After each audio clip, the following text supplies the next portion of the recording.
You're saying that the Azeris have tremendous military power. Where are they getting their equipment from? Well, they got most of it from the Soviet Army. When the Soviet Army was dissolved, they got their portion, quote unquote. But they've also bought a lot from other Soviet republics. They've gotten some from the Ukraine. They've gotten equipment from Turkey, Soviet arms manufactured in East Germany, the ex-East Germany.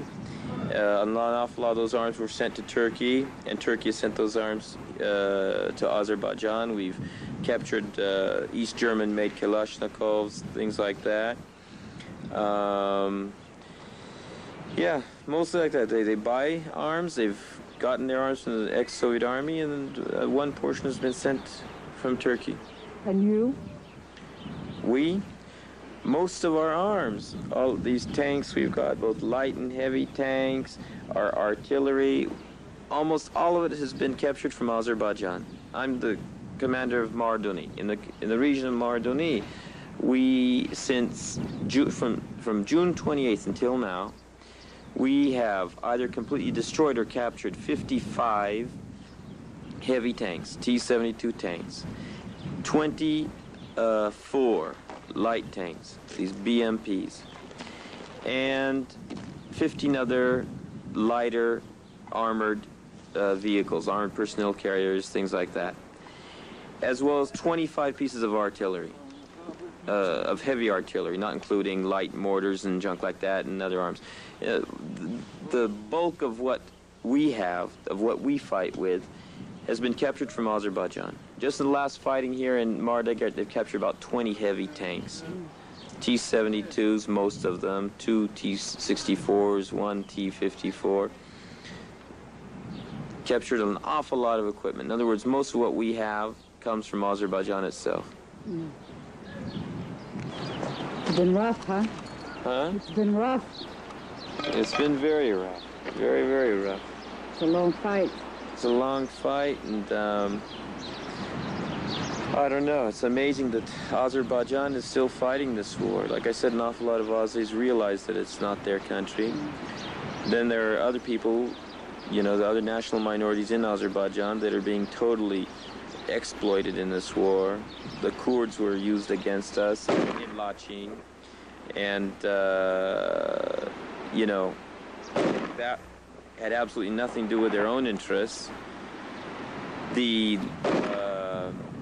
Talish and Lezgi nationalities are being used against us. It's very interesting that a very high proportion of the bodies we've recovered, the Azeri soldiers' bodies that we recovered, are either Talish or Lezgi. And we get their passports, so we take their passports off their bodies and things of their other ID, and a very high proportion of them are not even Azeri. They're from the other national minorities, and that reminds me of the Turkish policy at the beginning of this century and end of the 19th century, where they used the Kurds against the Armenians. They used the Kurds to massacre the Armenians, and then once the Armenians were pretty much massacred, they started deporting the Kurds and massacring Kurds.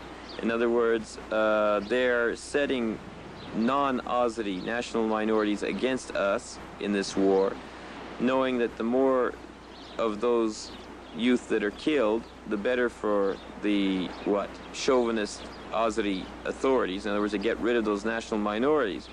And at the same time, they try to crush the Armenians here. And it's amazing to me that those national minorities don't have aren't more awake. They're not more conscious of what's going on, because for us it's very, very clear what's going on. They're being used against us, and if Azerbaijan succeeds in crushing the Armenian movement here, they'll begin crushing the Talish, they'll begin pressing the Lezgis, and things will get even worse for them. It's been also written that there are some human rights violations being committed by Armenian people at the moment. Yes, let me say that in this war, in this war, there have been violations.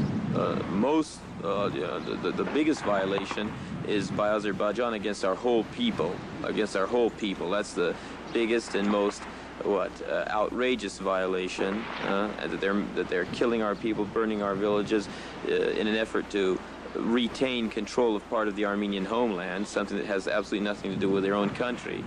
That's the biggest absurdity. But during this war, like during just about every war in the world, not just about, but really every war in the world, there have been errors committed, errors that should never have been committed. There have been the Armenian side has also made mistakes.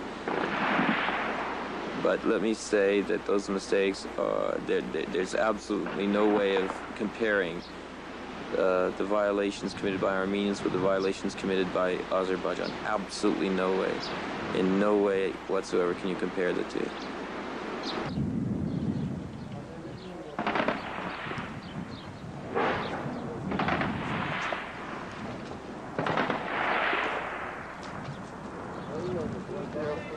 Balus.